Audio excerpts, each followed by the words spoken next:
Okay, so good morning guys and welcome to another Cabal M content, and today I'll be discussing one of the common questions that I think you guys are going to ask on the early days of your journey in Cabal M.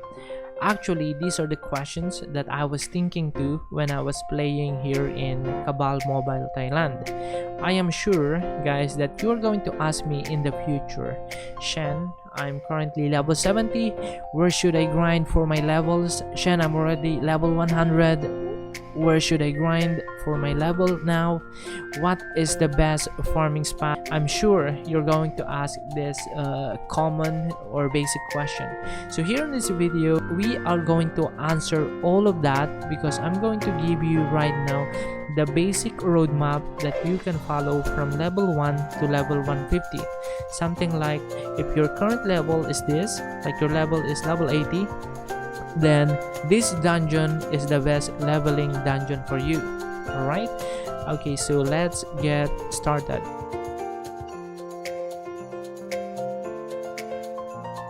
Okay, first, if you stop doing the quest around level 70 to level 100, you can do the leveling inside the Ruina station, and you will be needing the master card in order for you to enter this dungeon. But anyway guys, especially for newbie players or Cabal first timers, I want you to understand that when I am saying that you do leveling through the dungeons, I'm not saying that you will enter the dungeon and then you will clear it as fast as you can. No, that's not what I mean in leveling through dungeon. What I mean is you will enter the dungeon and then you're going to stay inside of the dungeon to do the leveling until you consume all of your allotted time for that dungeon. It's something like you have a farming spot inside the dungeon. That's what I mean by leveling through dungeons.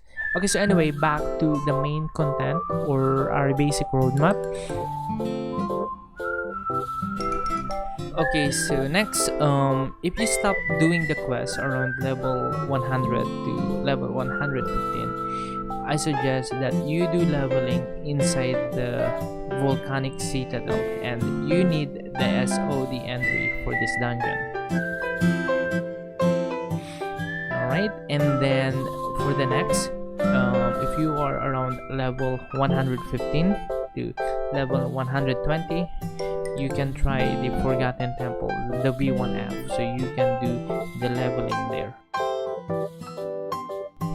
And then next, if you stop doing the quest around level 120 to 135, I suggest now that you should do leveling inside the IC or the Illusion Castle, and then you will be needing the entry ticket here called Copy of the Elusive Apocalypse.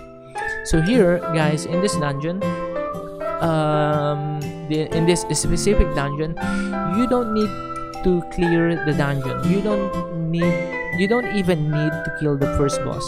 What you will be doing here is you will just kill all the monsters before you reach the first boss, and then after you reach the first boss, you can go back to the beginning, to the place you started in this dungeon, and then try to kill the monsters again before you reach the first boss. Because here guys, in dungeons, monsters are actually respawning, and I'm not really sure with the exact time, but based on my experience, it's around 10 to 15 minutes. So just keep repeating this routine. So again, yeah, keep repeating this routine until you spend all of your allotted time for this dungeon. Alright, okay, next, this will be the last one. If you stop doing the quest around level 135 to 150, I suggest that you should do leveling inside the altar of Shena, the B1F. So you can grind here in the monsters called Umpra. But here guys, you need to kill the first boss first before you can stay to the leveling spot where there are many monsters called Umpra. Okay, I think that's it. So that's the basic roadmap that you can follow from level 1 to level 150. So I hope this video will be able to answer your question in the future. So once again, thank you very much for supporting this channel, and don't forget to click the subscribe so that you guys will be always updated with my journey in Cabal M. Once again, thank you very much, and happy gaming to all of you.